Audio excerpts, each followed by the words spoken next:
Hello, everybody. Welcome to Lunch with the Leader, because of course I can't see everyone on my screen either, and I don't want to fool around with it. Anyway, what I do want to say before I introduce our speakers today is tell you about next month, which will again be on the third Tuesday, which is the 19th of January. So don't make appointments. Just remember that. And we're having Lana Atkinson, and you may not know her, but she is the professor of political science. She's the director for the Center of the Study of Voting, Elections, and Democracy. Leo, you pay particular attention to this because it's about you. It's about the senators and the representatives and the PEC. Anyway, she's the executive director on the Institute for Social Research. So she'll be here on Tuesday. It will be again at noon. It will be the third week in January. So remembering all that next, and we will be, of course, on Zoom, unless some miracle occurs, but I'm not looking to that. So the other thing is on the Zoom, what both Rick and Mary would like to do is if you go down on your screen to where it says participants, mine says 23, and you open that up on the bottom right, your bottom right-hand side, it says raise hand, and they would like you to raise your hand. I'll be looking for that as well, and to call on you to ask questions. And the other thing you can do is put it in the chat box, but we'll probably do most of the participants. But sometimes something comes up right then and you don't remember it in 5 minutes, so just put it down. So that all straight with everybody? Great. Next, so we have Dr. What happened here? I lost everybody on something. Woo. Okay, so I can see nothing now. But anyway, we have Dr. Rick Madden, who's in Berlin, a practicing physician. And we have Mary Feldblum. You may remember Mary from before.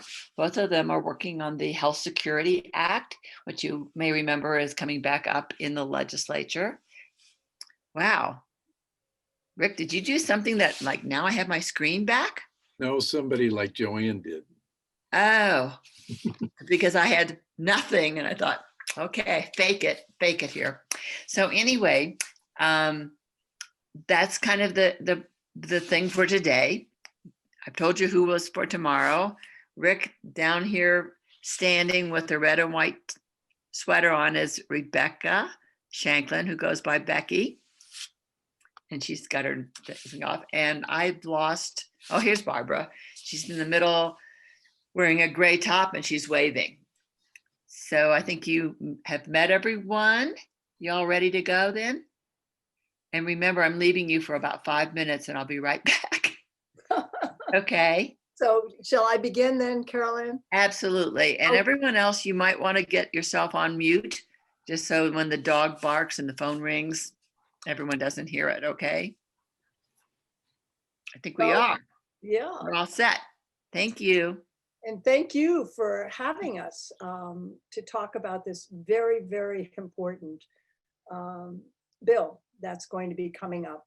And I've met a lot of you before, but I think what I think is important is to sort of refresh your memory about what the health security plan would do. It's been in the works for over 20 years with tons of input from people from around the state. And our coalition, there are over 170 organizations in our coalition, and 37 cities and counties have endorsed over the years the Health Security Act. And that's been bipartisan at the local level, which has been very satisfying for us, because we think this is an issue that should really help everybody in our state. So the Health Security Act, which I know that some of you are familiar with, would have created the Health Security Plan.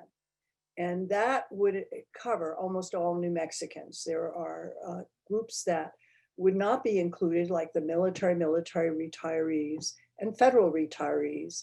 And then there are two groups that can voluntarily join. These are large companies that self-insure, like the labs in Los Alamos, PNM, Intel. They come under a federal law, and the states can't regulate them, but they certainly can voluntarily join. And then we have tribes, and there are sovereign nations. And I think we're the only coalition in the country that has the All Pueblo Council of Governors that has endorsed this. They can decide whether to join. The services offered would be no less than what state employees have. That includes acupuncture and good mental health, and it's an excellent package. We're not talking about the deductibles, copays. Complete freedom of choice of doctor and hospital, including across state lines. So those on the east side of the state can continue to go into Texas if we need MD Anderson or some specialty care, Mayo Clinic, we can do that under this plan. It would be administered by a geographically representative citizens board. It's not a state agency. It's more akin to a co-op. 10 representing consumer business interests, 5 health facility provider interests, and the majority, 9 of the 15, come from outside Albuquerque and Santa Fe. And it's very important for rural New Mexico to feel that this is their plan. There are 2 issues in terms of who's covered that I want to cover right now. And one is people ask me about Medicaid.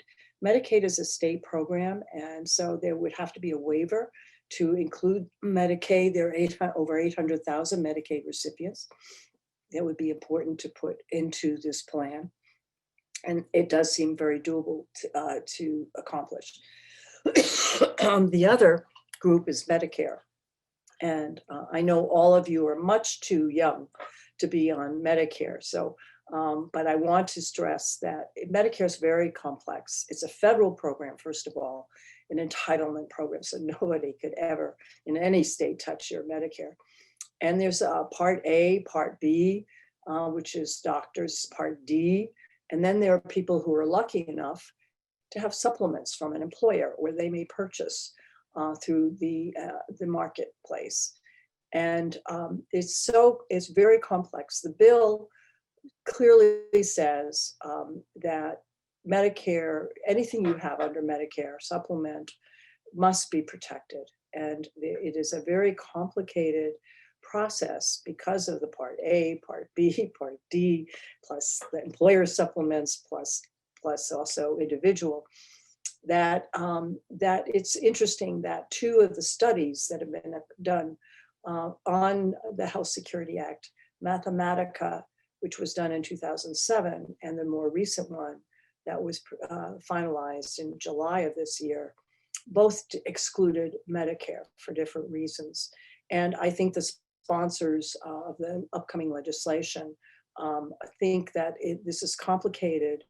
And so let's get started with the other groups that are eligible and will be included in this plan, and with public comment work out to see what will happen, how we could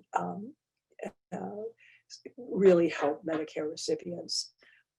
There are provisions in the bill that will help Medicare recipients even if they're not included, and that includes the hospital global budgets, which the plan will implement, which allows hospitals to have a stable revenue source, which is really important for rural hospitals especially. And it's interesting that Maryland and Pennsylvania are experimenting with this approach, and there's federal dollars if the state wants to start that right now.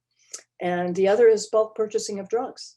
The program of bulk purchasing of drugs in the Health Security Act, and the New Mexico pharmacists are fully in support, would apply to everybody and could very much benefit those who Medicare recipients if you're not in the plan. So it's going to take some time to work this plan out. Recently there's been a fiscal analysis which has concluded that, like the other 2 studies that were done, that if we pool almost all New Mexicans into one health risk pool, that we are going to see healthcare costs, will be bending the curve with rising healthcare costs. And those savings can amount to, because the KNG study looked at 4 different options, will amount to 1.5 billion to $2.6 billion. That's in a 5-year period. It's a lot of money in savings, and that'll impact the state government. There'll be savings there in local governments. It's really going to be very advantageous, but it's going to take time to set up the health security plan. There are a lot of decisions that have to be made. The act itself, that some of you may be familiar with, lays out some guidelines, like how physicians can negotiate payments, and there'll be appeals process if there's no agreement between the plan and the physicians, and their IT systems that will be less complicated. And that global budgeting system for hospitals, how are these going to be determined? So what the bill this coming session is going to do, it's not the old Health Security Act. It's going to be called the Health Security Planning and Design Act. And it's going to lay out a process that involves the public, it involves physicians, hospitals, and the legislature in developing the design details of this plan, so that by the time all these design details are worked out, and it'll take several years to do this, that enrollment can take place and physicians will be paid. There's a lot of steps that will have to be taken. And what's very exciting is no state in the nation has gotten this far. That has actually, there are bills like health security and others in other states, but nobody has really said, okay, let's roll up our sleeves and do this. Let's figure out the details. And what's advantageous is we can do it for New Mexico. It can be smothered in green and red chili. It can be done the way we feel is appropriate for our state. And I'm very excited about this new stage. So expect that's what the bill is. It's not going to be the Health Security Act. It's going to be this planning and design approach, which makes so much sense. And so I'm going to let Rick take it away from a physician's perspective. Thank you, Mary. Great to be with this group. I'm so glad to see all the League of Women Voters of Los Alamos and all the great work you've been doing. I have to tell you that when I was reminding my wife that I was going to be part of this today, that she reminded me she used to seal envelopes for the League of Women Voters back in Missouri when she was growing up endlessly, because her grandmother, well, her mother was active, but her grandmother was the president in Missouri at one point, and her other grandmother was the president in Indiana for a while. So I've got an awareness that goes back quite a few decades. And of course, in our current time, we need you more than ever. So I'm a family physician practicing in Berlin, and I've been here for almost 36 years, and I have no plans to retire. By the way, can everybody hear me all right? Okay, great. So family physicians take care of people of all ages, as I imagine you know, from birth to death. And it's been an honor to be able to do that and participate in people's lives in such an intimate way. But it also gives a perspective about healthcare systems and how healthcare is actually carried out that makes it very personal. So I'm going to just kind of start off by saying that there's a few things that I've seen that need help. So I'm going to share my screen. And hope you enjoy this cartoon.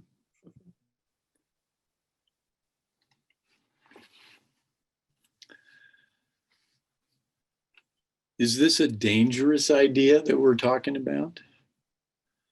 Well, I'm not so sure it's dangerous if you think about it from the point of view of what is dangerous in the current system. That we don't cover enough people, that we don't cover people equitably, that we have many holes in our system, things that are just so bad that could be improved. So I don't know if you can see this whole quote. On mine, it's covered by the photos of everyone on the video on the right. And I'm trying to adjust that a little bit. I can So- see it, and I just see a few people on the side. I Can don't know. Can you read it all the way to the end of each line? Mhm. Okay, well, I can, but if someone else cannot, unmute yourself and say something. I'll just read this to you. The American healthcare system is rigged against you. It's a crapshoot from day to day. No one knows if it will work well to address a particular ailment. Unless you're part of the 1%, you're only ever one unlucky step away from medical financial disaster. And another quote, patients deal with the inefficiencies and absurd complexity of our medical system when they have an ailment. Doctors deal with it 24/7. This is from Elizabeth Rosenthal, who you may read on Kaiser Health News. She used to be with the Times, the New York Times. And she's written a book that's pretty helpful in kind of taking a long look at what is wrong with American healthcare, called An American Sickness, listed down there at the bottom. So that's a book that I think will give you a lot of perspective. So I'd like to just share a couple other things with you. And let me see if I can navigate here. This is a talk I gave a couple of years ago. Here's another cartoon. I wonder if anybody ever feels like that.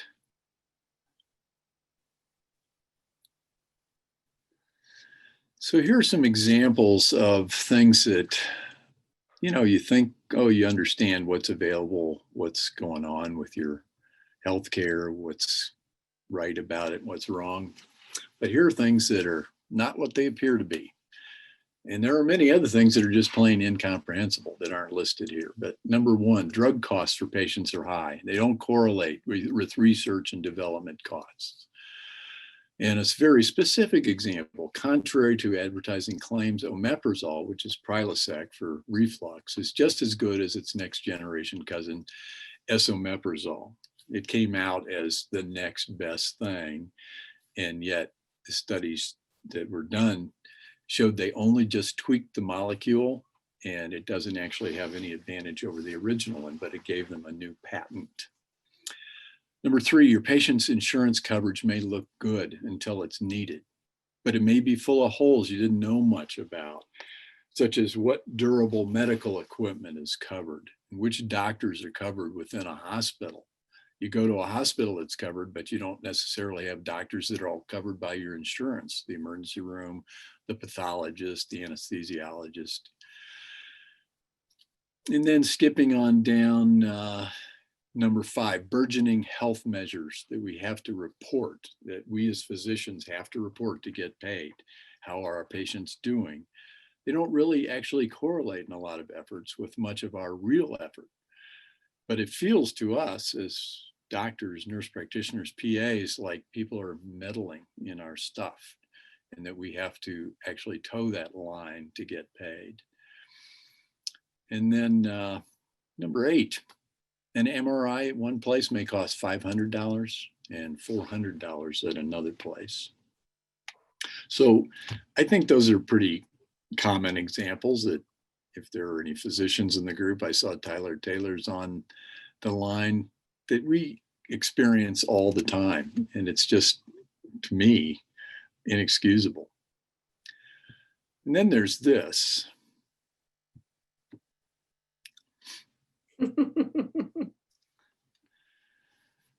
So, health insurance and pharmaceuticals, they soak up a lot of the costs in medicine.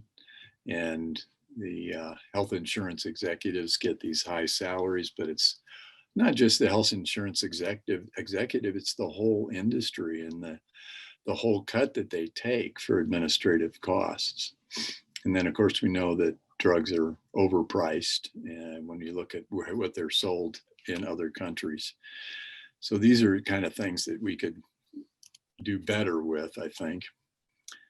So just one more thing that I wanted to share with you, some economic rules of the dysfunctional medical market. More treatment is always better. The incentives are to actually give more treatment and default to the most expensive option. And a lifetime of treatment is preferable to a cure. So you keep people coming back. Amenities and marketing matter more than good care. As technologies age, prices can rise rather than fall. And we've seen lots of evidence of that. The one I like to quote to my patients, particularly the men, is Viagra came out in the 90s at $10 a pill. Everybody knows Viagra because it's advertised all the time. So along comes the two competitors, Levitra and Cialis, within just a few years. And we're talking over 20 years ago. The prices for those drugs rose as each new drug came on the market. They didn't fall because of competition. And they are now, all three of them, about $80 a pill, one dose. Is that competition? Is that a marketplace that works? Is somebody actually looking at how to lower drug costs? So number 6, more competitors vying for business doesn't mean better prices. It can drive prices up, not down. And number 7, economies of scale don't translate to lower prices. With market power, big providers can simply demand more because there isn't a marketplace. And number 8, there's no such thing as a fixed price for a procedure or a test. If you look at your medical bill from a hospitalization or an emergency room and you find, well, why in the world is that price? And you talk to somebody next to you who had that same thing and they had a different price. Or you see the EOB, the explanation of benefits. Well, why was it discounted that much? Well, somebody else didn't get that discount. And then number 9, there are no standards for billing. In fact, I think it's Johns Hopkins it's Duke University Medical Center. I forget how many beds they had, but 900 beds. I think they had 1,100 billing clerks in one study. And then the last one, the prices will rise to whatever the market will bear. And that's not just pharmaceuticals. So just some examples of things that we really need to work on. And the system is something that can be improved. So, and then there's this. This is a throwaway journal that physicians get for free. And you can see the headline, Limiting Care versus Living Up to an Oath. It was remarkable to me to see that because this is kind of a centrist, business-oriented magazine that talks about the business of healthcare. And for them to acknowledge that actually healthcare might be a right was really startling to me. But look back here and remember 1965.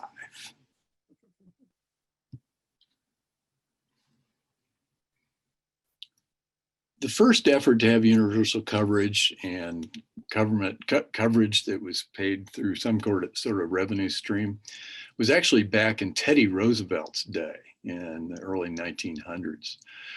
And there were a couple of other efforts along the way until Harry Truman came along and his in the late 40s in his first term in office after President Franklin Roosevelt died. And he was unable to get it signed, but Lyndon Johnson, because of his experience in the Senate and all the effort that had gone into civil rights and the Voting Rights Act, they were on a wave of trying to take care of people in a more equitable way.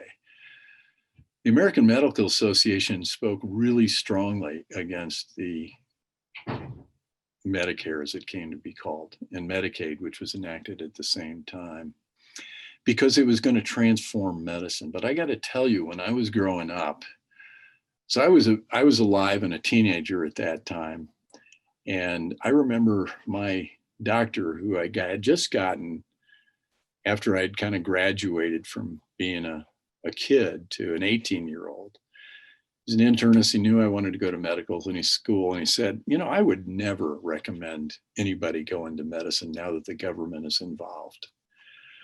And I had a different point of view, even at age 18, that this was a benefit to people who didn't have coverage before, who often faced incredible costs and inadequate care, if any care at all, died at a time and in a way that was unnecessary. Medicare transformed the United States in healthcare. And it took about 3 years for people to embrace it and start talking about, don't mess with my Medicare. Same thing with Medicaid. It has brought lots of benefits to people.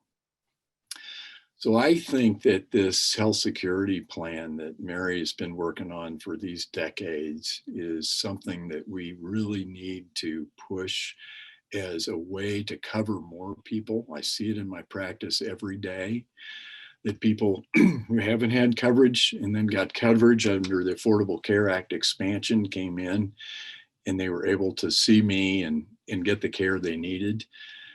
And they didn't have to go to the emergency room because they had access. There are many things about access that we need to improve because people still go to emergency rooms inappropriately when it's not truly an emergency, but it's the easiest first choice for care. So I just wanted to make the pitch that this helps in so many ways. And we've seen a glimpse of it through the Affordable Care Act, but there are things that have not been done because the Affordable Care Act was a compromise. And the compromise has things that need fixed still. The health security plan, in my mind, would be a way to help all of our state improve healthcare through better access and a much more efficient expenditure with higher quality.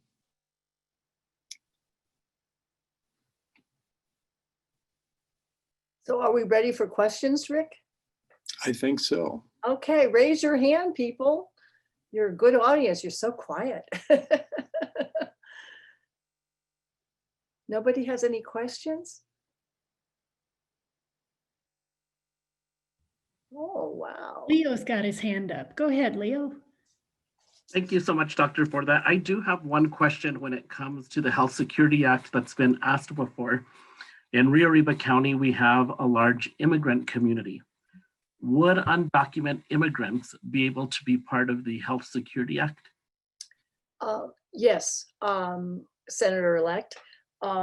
Yes, definitely. The Health Security Act, and this is different from what's going to be, considered this upcoming session, but the Health Security Act clearly allows a resident, you don't have to be a citizen of New Mexico to be covered.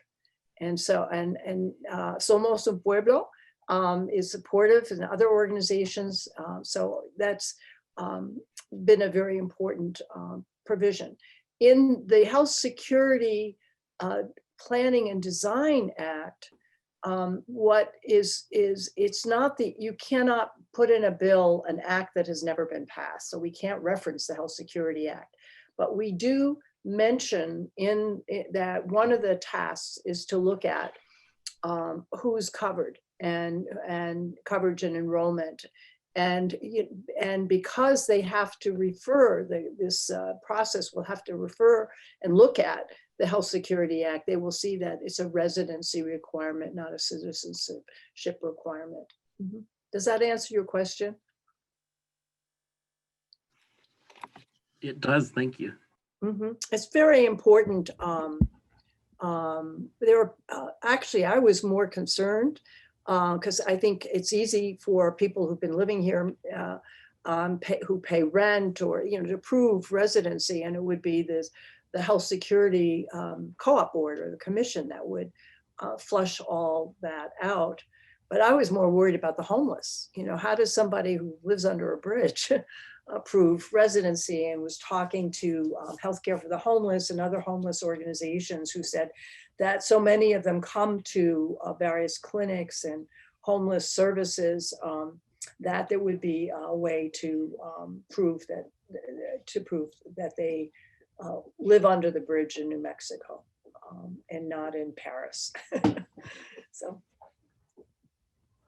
but I think what's really, it's, also important about health security is that it not only provides for those who are uninsured, but we're seeing this with the coronavirus. It is exposing flaws. People who were employed and assumed that they would have insurance, all of a sudden are laid off and they don't have insurance. And we have an employer-based system where employers are making the decisions about what doctors you could see because they're buying the cheapest insurance plan.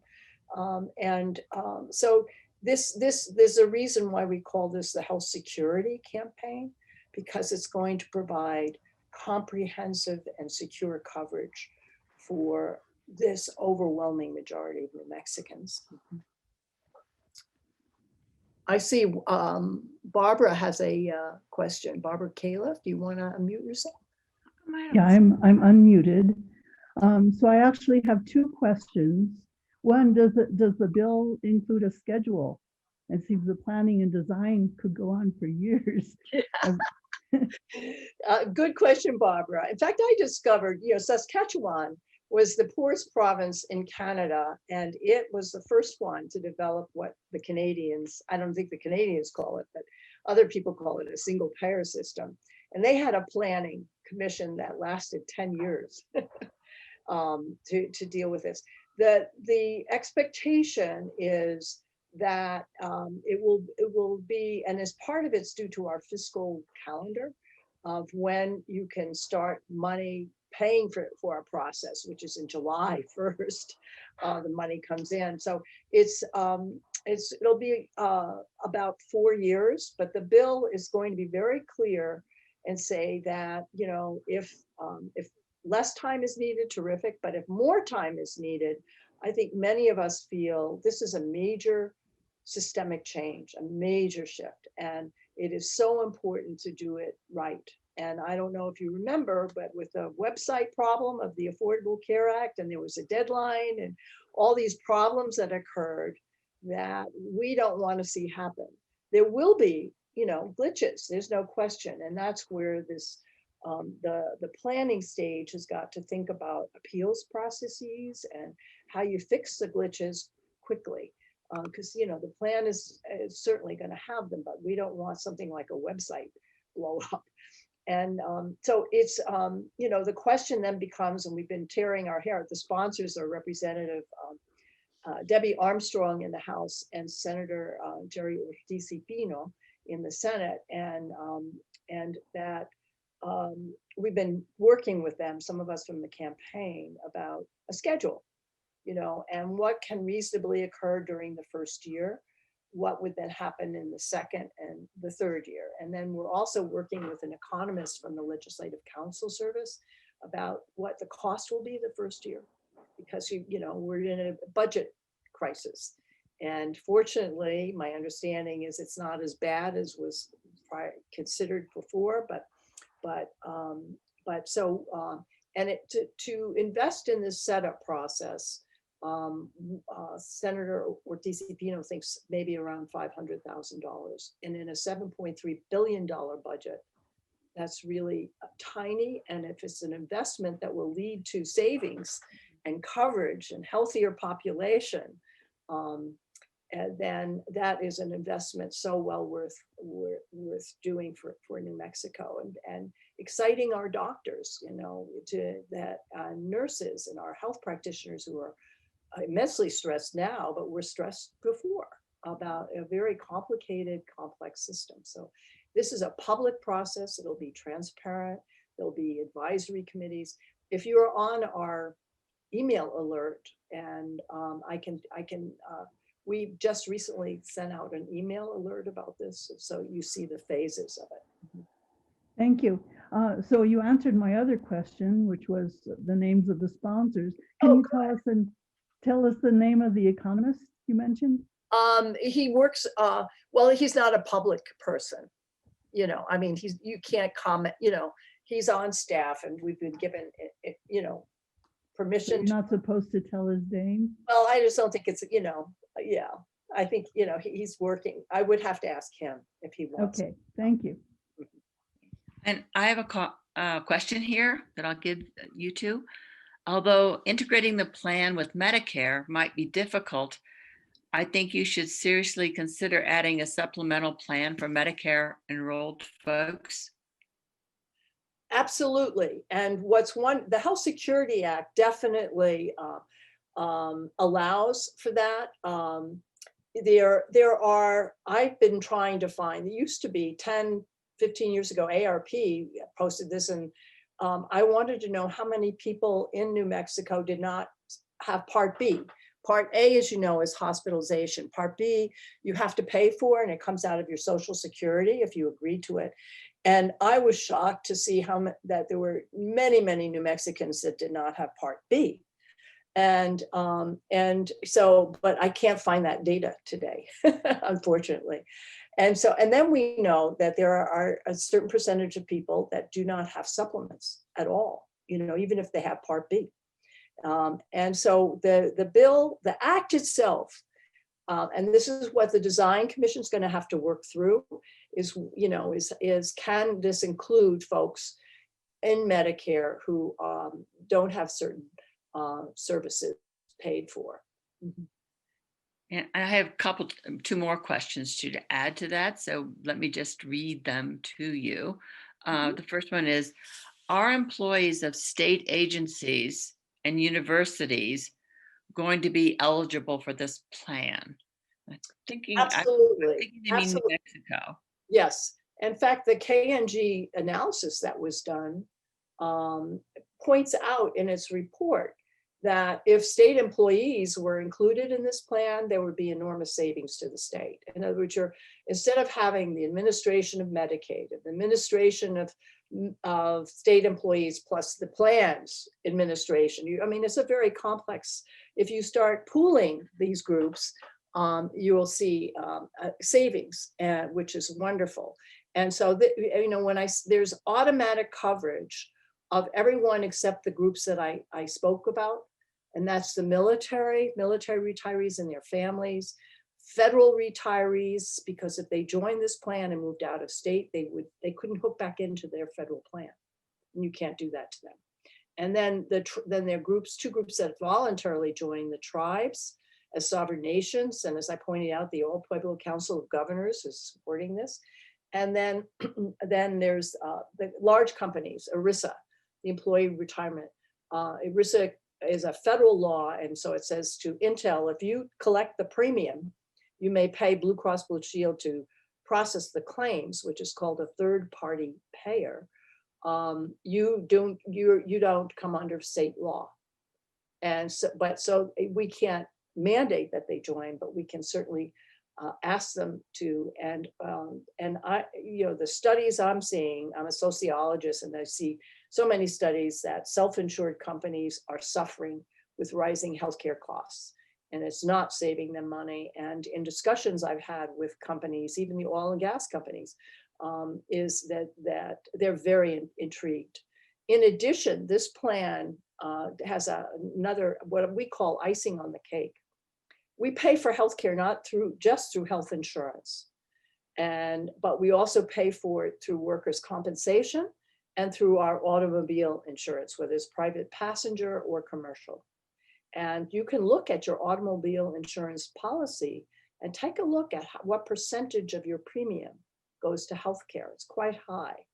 And so the superintendent of insurance is aware of this, that under health security, those covered under the plan will receive lower workers' comp and auto insurance premiums. Because if I break my leg in a car accident, let's say, and the health security plan, I'm covered by it, and they pay for that broken leg, then I don't need the extra coverage in my auto insurance. It would be double payments. I will need coverage if I hurt somebody not covered by the plan.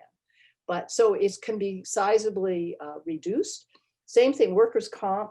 Over 50% of the workers' comp premium is health related. And they pay, like the uninsured, they pay oftentimes the very highest rates. And so it will be a great benefit to businesses with 3 or more employees to see that lowered. So if you have and this is my question, but and I'll go to Akana's, but I'm covered under the New Mexico Retiree Health Insurance or Health Authority or something like that. And if I don't, I mean, if they would have to like do away with that whole thing with Medicare Advantage plans they have and the Blue Cross plans and all of that to enter into this. Is that right? You mean for Medicare to enter into this? Yes. Okay. Medicare doesn't have a waiver program the way Medicaid does. And the only method to that the CMS would have is to declare this plan as a Medicare Advantage plan.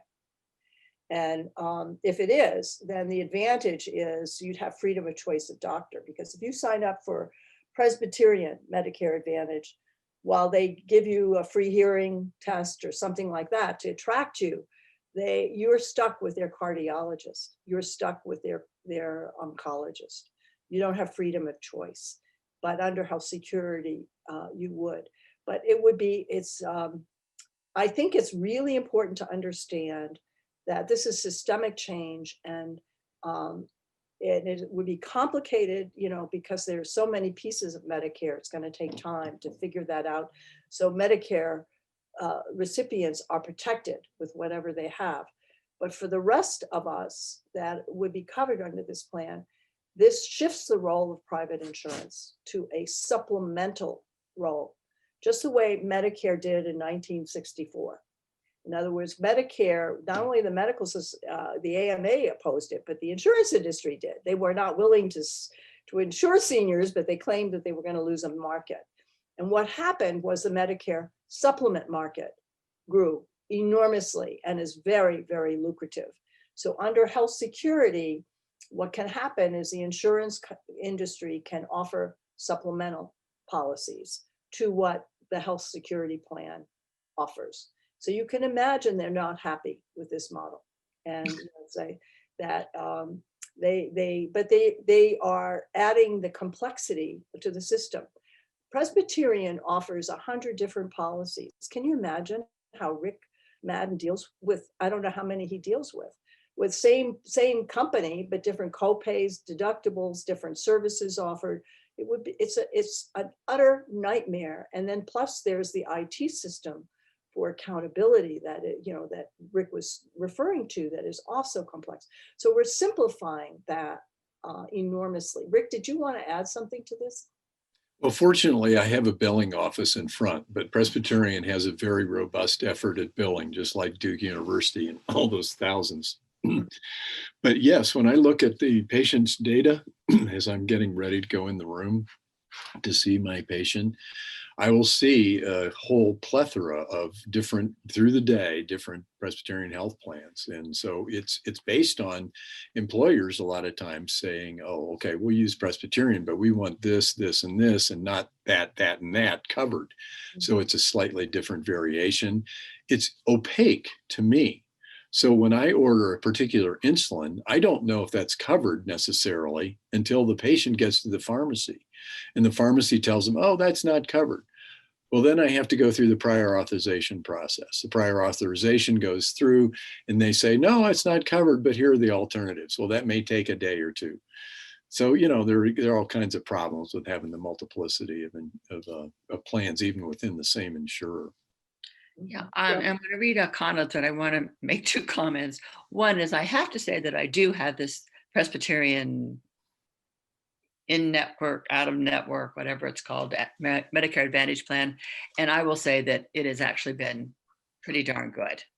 And when you don't like what it did, I just kept appealing it, and they're sending it to Maximus from Social Security. And I intend to win on that. That's number 1. And number 2, here's the thing to know about insulin. You can go to Walmart, and you do not need a prescription. And the insulin Novolin N, for example, is $25. So I'm thinking, whoa, that's better than Okay, and that's for my dog, by the way. But anyway, let me get to Akana's question. which- There's a lot of complexity, if I could just say, there's a lot of complexity in insulin choices, so you have to be careful. I don't want to encourage people to go fishing on their own. No, I don't either. But I just thought I bought the first one up here at Smith's and it was $175. And then exactly the same thing they had. Well, Costco has it for about 30, but it's hard to get to Costco, and Walmart has it for 25. I thought, go for it. But anyway, but I wanted to read Akana's question, which is, what's the outlook for getting this next step through the legislature? How much will the planning stage cost? And will that be a barrier to getting it passed? We're very excited about senators like Senator-elect Jaramillo being there. There is a whole slew of new senators that have been elected who are very supportive of health security. Their constituents have been telling them about it, and some of them have even attended our workshops. And so it is looking really good in terms of the actual votes. And as we know, it'll go to committees. So who's on those committees will be key. And your support is critical, and letting your state rep and your senator know that you think that this is really worth investing in. And the insurance industry is going to talk about, because there's a lot of misinformation they're going to spread, this is $9 billion. Well, when the plan is up and running 4 years down the pike, that's, it's going to cost a lot of money to process all the claims for all these people and to pay doctors. But the setup cost is far less, nowhere near that. And remember, I said, it looks like it's around $500,000 in the beginning, which is a very small investment. And then I've been talking to some legislators about, for the second and third year, maybe taking out a loan from the New Mexico Finance Authority, and to see, if that, to do that, which could be paid back, would be easily paid back. Because my, premiums for those in the plan, which are based on income, and there'll be a cap, are going to go into a dedicated fund. Think of this like a co-op instead of to the private insurance industry. So you're talking about $9 billion, and they're not going to pay out the claims right away, right? So there's going to be an investment of this fund, which in the setup process has got to be looked at very carefully. How is this fund going to be invested? Who's going to be in charge of it? But that's even $9 billion at 1% interest is a lot of money that will help with a reserve fund. It will help build infrastructure in needed rural areas that can't afford it. It's going to be a real blessing. And the money is ours in New Mexico. It's not going to shareholders and to private insurance companies and to CEO salaries. Remember that cartoon about leeches that Rick showed. That it's this complicated system is enormous. So what's so important, and by the way, we offer these Zoom workshops. There's one I'm offering tonight at 7 o'clock. You can, and you should email me if you're interested in attending. But what's wonderful about Zoom, people from all over the state can attend this. And this one is the health security basics. And then we've also got one on Thursday. It's how to talk to your friends and neighbors about this. So they've been very, very popular, and we will continue to do that, because the more you know about this, the more you feel comfortable about this, the more your legislators need to know. It's very frightening to do something big like this, that's systemic, that will require a lot of thought and change. And so we're very excited about this, the planning and design phase, because it's going to say, we're going to do this slowly and carefully. And if the legislature feels, needs to pull the plug, it certainly always has the power to do that.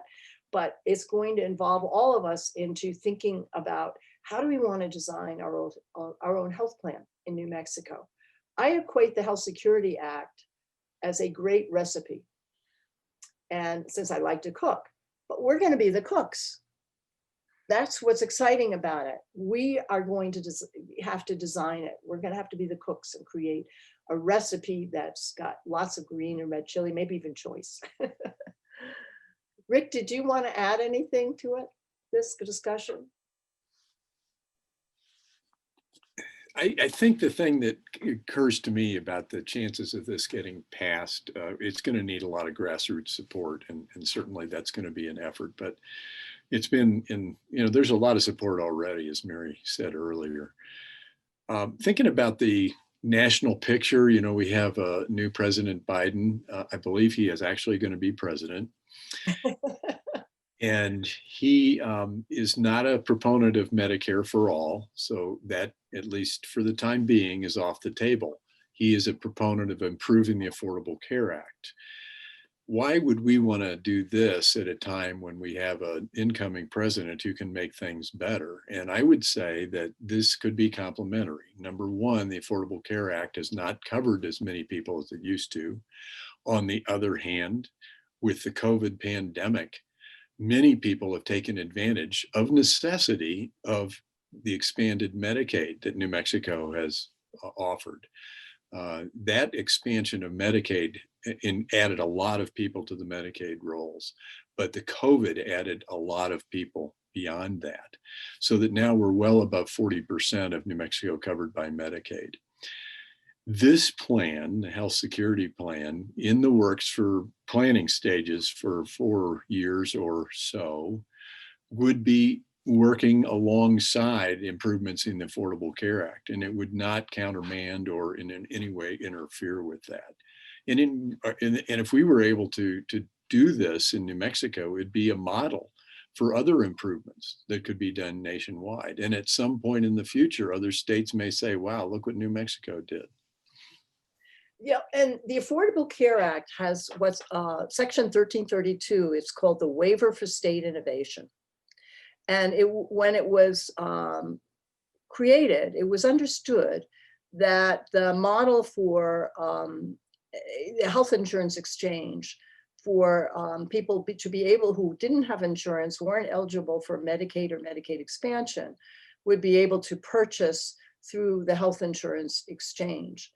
The problem is that most, as Rick points out, we're a poor state. Most of the people who are uninsured are Medicaid or Medicaid expansion eligible.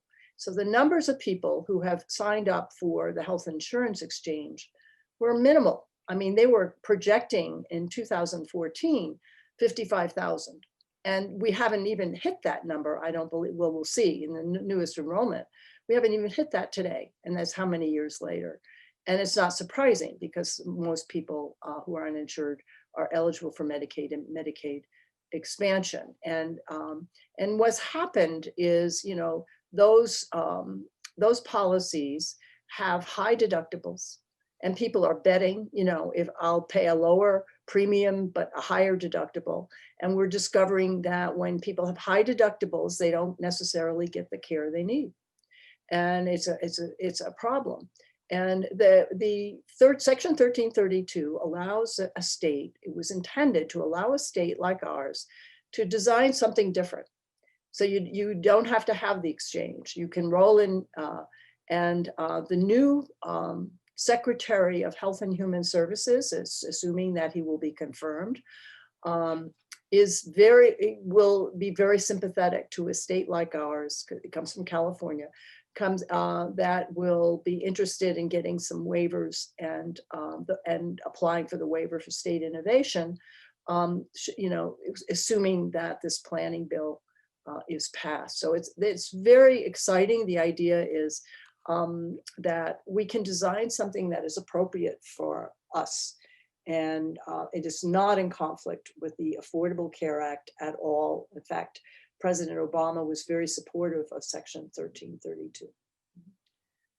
Okay. I see that, yeah, there's also a question about, somebody wanted, let's see. Explain the highlights of the. Yeah, the highlights of the, and let me give you our website. It's www.nmhealthsecurity.org. nmhealthsecurity.org, and you can get copies of the study, you can get our analysis of it, and lots of other information. But we have something called key takeaways from the, and I was asked to present on September 4th to the Health and Human Services Legislative Committee. That's a permanent committee. And because they want, as a social scientist, they wanted to know what my take was on the KNG study. And there were a lot of positive results. It confirmed what two other studies said, that the health security plan would bend the cost curve. And then those in dollar amounts within 5 years, they were estimating between 2024 to 2028, it would amount to $1.6 billion to $2.7 billion. That's an enormous amount of money for our state. And I'm talking about overall state savings. They also point out that, as I mentioned before, it will reduce administrative costs for the state when merging Medicaid and state employees and the insurance exchange programs into this one health plan. It will lower costs of drug purchasing for drugs and other medical equipment and supplies. It will simplify billing and insurance administrative cost reductions for hospitals and providers. That's a very important point. And it's going to provide through global budgets, and we can give you information on our website about that because it's very important. Stable revenues for hospitals, allowing them to invest in better systems of care. And the Maryland experiment is already showing that. But it does other things. It will lower workers' comp and auto insurance premiums. And this all comes from the study. So that's a boon to businesses and employees who are fighting between, do I pay a higher premium or get a higher wage, and consumers. And it will also provide, they point out, more jobs due to both what economists call direct healthcare spending. So if Rick is able to hire more nurses, those nurses have a salary and they're spending money on restaurants, groceries, clothes.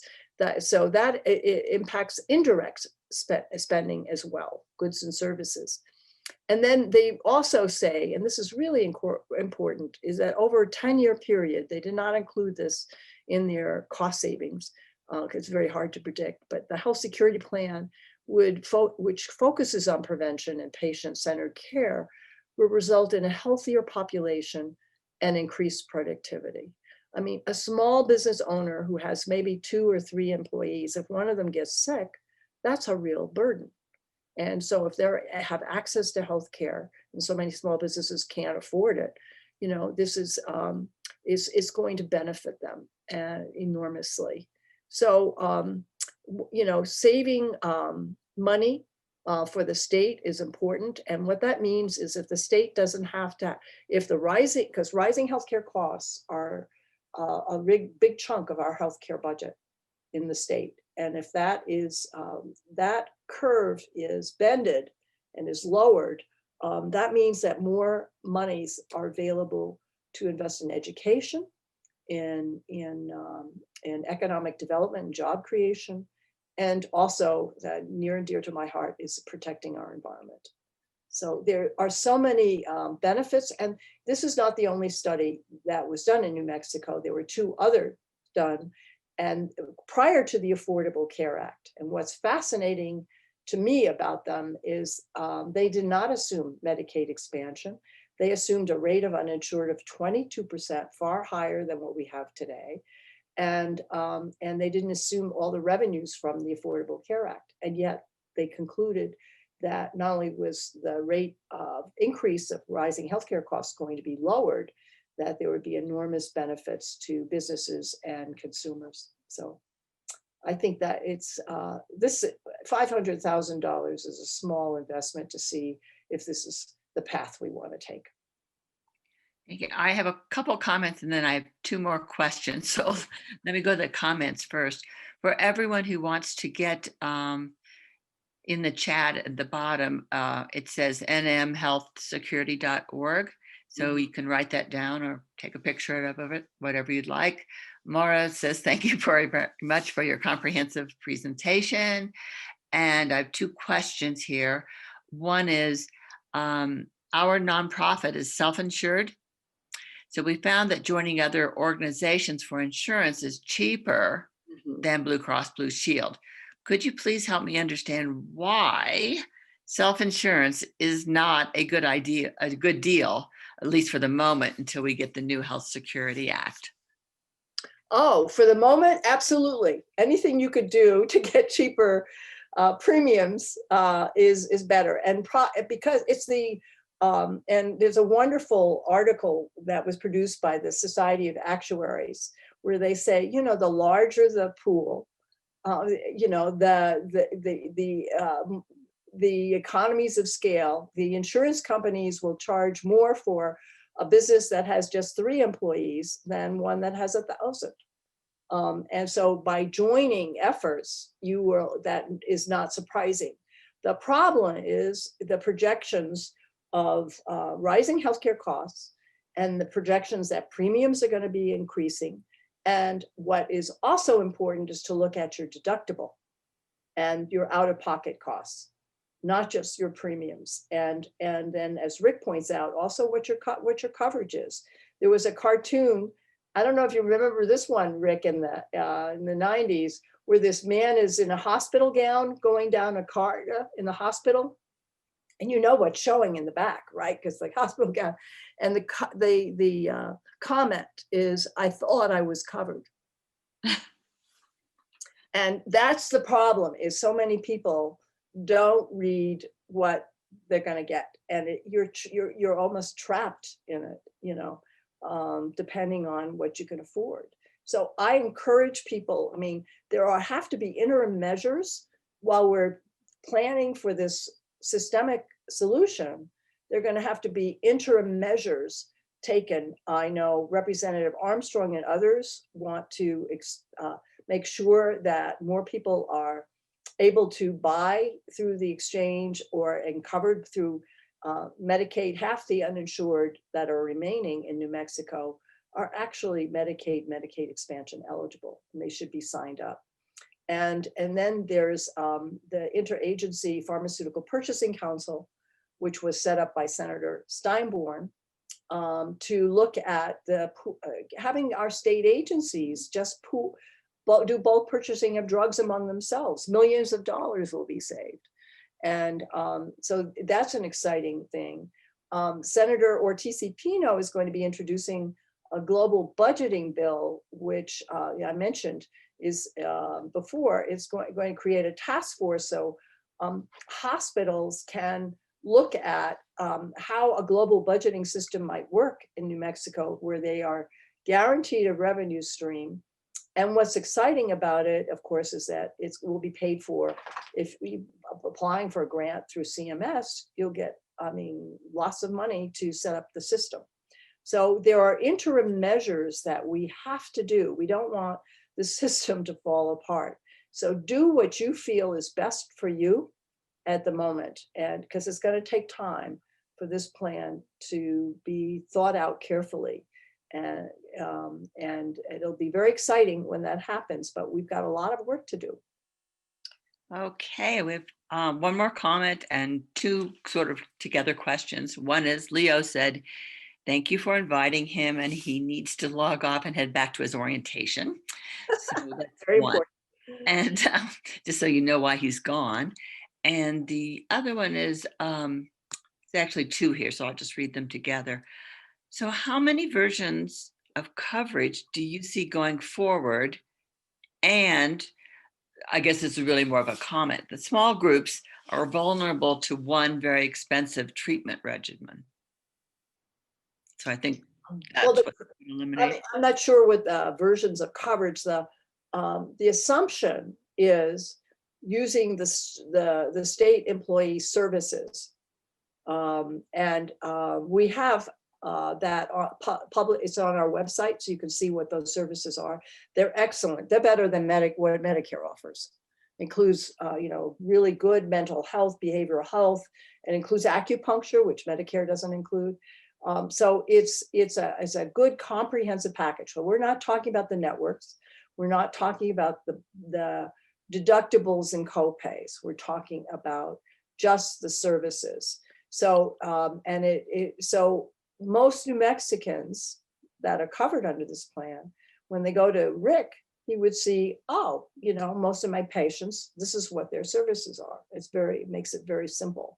And it's a good comprehensive package. And the state employees services, and by the way, educational employees have the same, has experimental care. It allows for clinical care. I mean, it's an excellent package. I urge you to take a look at it. And it provides health security. It's not going to give you 5 heart transplants. There's always, there are always, even in a good high-end package, there's always some limits. $1,500 a year for acupuncture and chiropractic treatments. But that's where the supplemental market comes in too. That can also add to this, if you feel you want more, or your employer does. Does that answer those 2 questions? Because I wasn't sure what the question about coverage was. Amy, does that work for you? I think you just. Ed's writing something. Oh, Ed's writing something. Hold on. Can I talk? Yes. Can you hear me? Yes. Absolutely. The question was really in response to the issue of the doctors facing multiple coverages, right? Different kinds of coverage from Presby or whatever. So is this plan designed to have a single coverage so that everybody is going to have exactly the same coverage no matter where they are employed? Rick, you want to answer that? Or do you want me to? You want me to? Okay. For those covered under the plan, remember there are exceptions, like the military. So for those included in the plan, which KNG estimates is 80%, others say it would be higher, of the New Mexicans, yes, it's the same coverage. It would be what the state employees have. Those Okay. The other question I asked, or a comment actually, was about the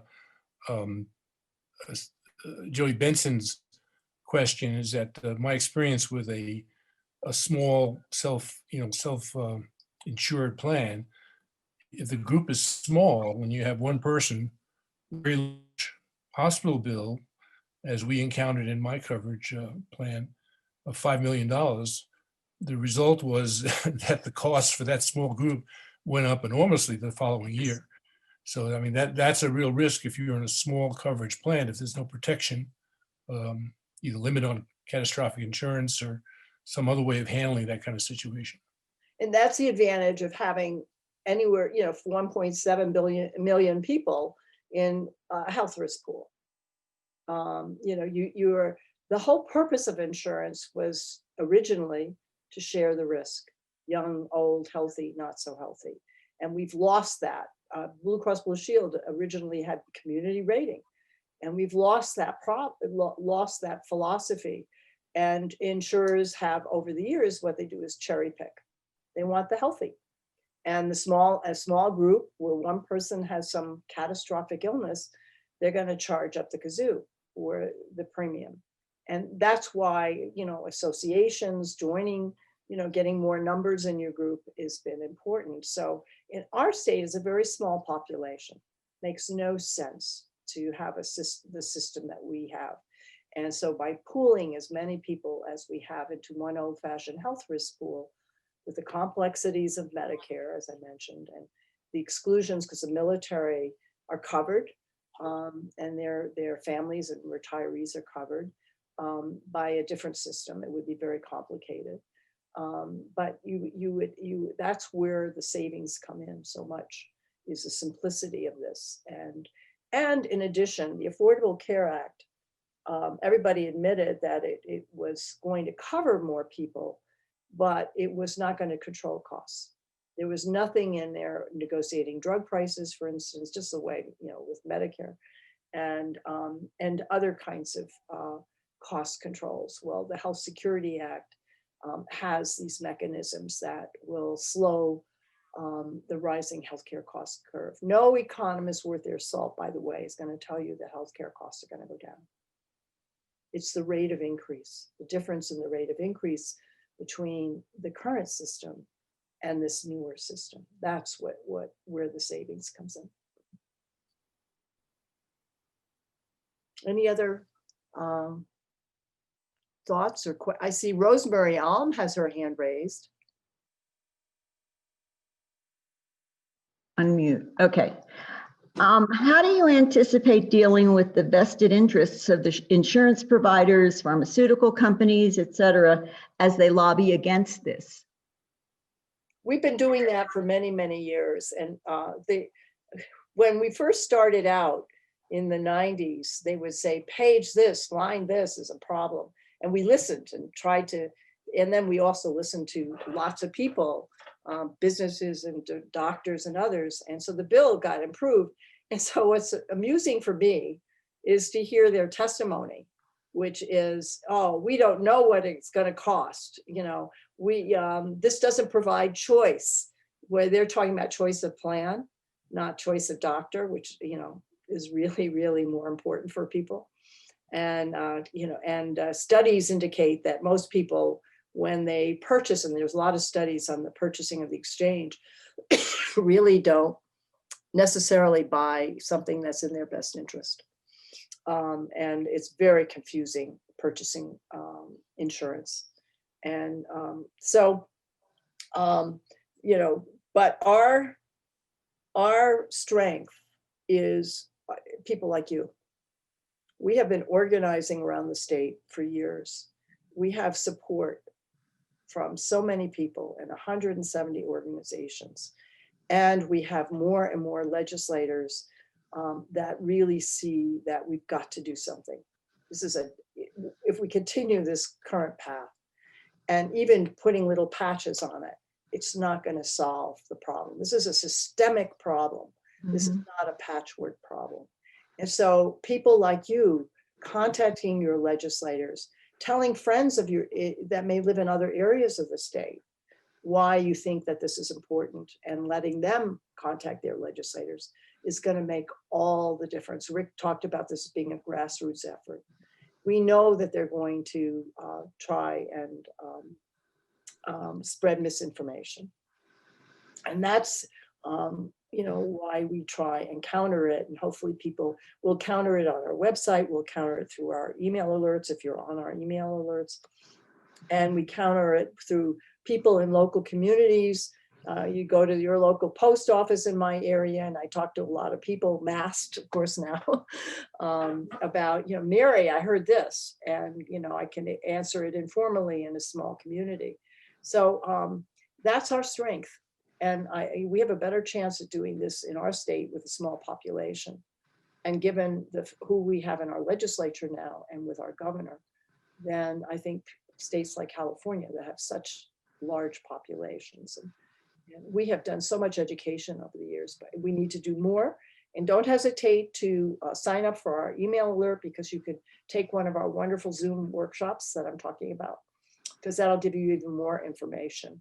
And it's exciting to hear from people from around the state who attend them, what their thoughts are, what their experience is. And that's what we have a chance to really do something so unique that will be patient and doctor friendly. And it's going to be a lot of work and thought that's going to have to take place.